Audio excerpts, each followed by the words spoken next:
Hi friends, कैसे हूँ। एक बार आपका फिर से स्वागत है अपने channel PGT in the tech TGT में। तो यहाँ पे मैं आज बात करूँगी प्रमुख कवियों की रचनाओं की, जो कि मोस्टली हमारे TGT PGT LDA GS Hindi के एग्जाम में पूछी जाती हैं, और भी हमारे जो कॉम्पिटेटिव एग्जाम है जिसमें ये रचनाएँ पूछी जाती हैं। तो यहाँ पे इन्हें मैं आज ट्रिक के माध्यम से याद करूँगी, जिससे मुझे ईजिली याद भी होंगी और लॉन्ग समय तक याद भी रहेंगी। क्योंकि ऐसे हम जब रटने बैठते हैं तो कुछ समय तक तो हमें याद रहती हैं, फिर से हम भूल जाते हैं। तो इन्हें हम थोड़ा जो भी हमारे आसपास की चीज़ें हैं सेंस लगा के याद करेंगे, तो उम्मीद करते हैं आसानी से समझ में आ जाए। क्योंकि मेरे साथ भी ऐसा होता है, रचनाएं हम जब रटते हैं तो कुछ समय तक तो हमें याद रहती हैं, फिर हम बहुत जल्दी भूल भी जाते हैं। तो इन्हें हमने एक ट्रिक बनाई हुई से कोई भी चीज़ उसके सेंस के माध्यम से याद करते हैं तो ईजिली समझ में आ जाती है। चलिए बात करते हैं जैसे डॉक्टर राम कुमार वर्मा की जो रचनाएं हैं जिन्हें हम याद करेंगे थोड़ा ट्रिक के माध्यम से। जैसे कौन सी है? अंजलि, अभिशाप, रूप राशि, निशी, चित्ररेखा, चंद्रग्रहण, एकलव्य। ठीक है, तो क्या करेंगे, जो अंजलि है तो इसने रूप राशि के लिए अभिशाप दे दिया। ठीक है, जब उसने उसे अभिशाप दिया तो ये देखने के लिए वहाँ निशीथ, चित्रलेखा और एकलव्य जो है ये चंद्रग्रहण में आए हुए थे।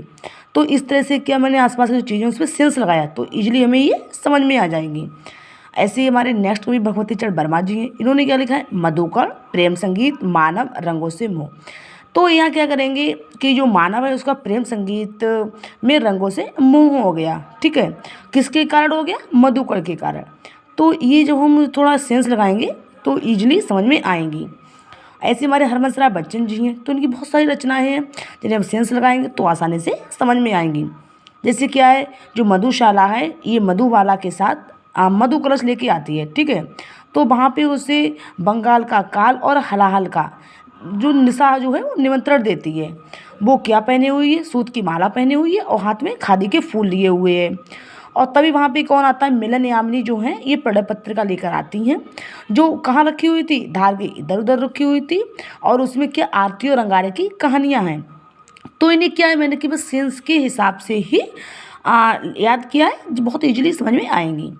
बुद्ध और नाचगर जो है ये त्रिभंगवा वहाँ जाती है, वहाँ पे एक 4 खंभे और 64 खूंटे खड़े हुए थे। तो ये जब हम सेंस लगाएंगे तो बहुत ईजिली समझ में आएंगे। ऐसे हमारे नेक्स्ट कवि नरेंद्र शर्मा जी हैं। इन्होंने भी क्या लिखा है? प्रभात फेरी, प्रवासी के गीत, परासवन, कामिनी, हंसमाला, रक्तचंदन। तो जो कामिनी है ये क्या है? हंसमाला पहने हुई है, रक्त का चंदन लगाए हुए है, पलासवन में वहाँ पर गई हुई है, वहाँ प्रवासी के गीत गा रही है और प्रभात फेरी कर रही है। तो इस तरह से इनको हम थोड़ा ईजिली याद हो जाएंगी, हमारे लिए सेंस लगा के याद करेंगे तो बहुत आसानी से समझ में आएंगी। उम्मीद करती हूँ इससे आपको लाभ हो। अगर हमारी वीडियोज़ आप सभी को पसंद है तो उसे लाइक, सब्सक्राइब और शेयर करिएगा। एक बार आप लोगों से कहना चाहूँगी, एक बार इस वीडियोज़ को आप लोग पूरा देखिएगा, आपको इससे अवश्य लाभ होगा।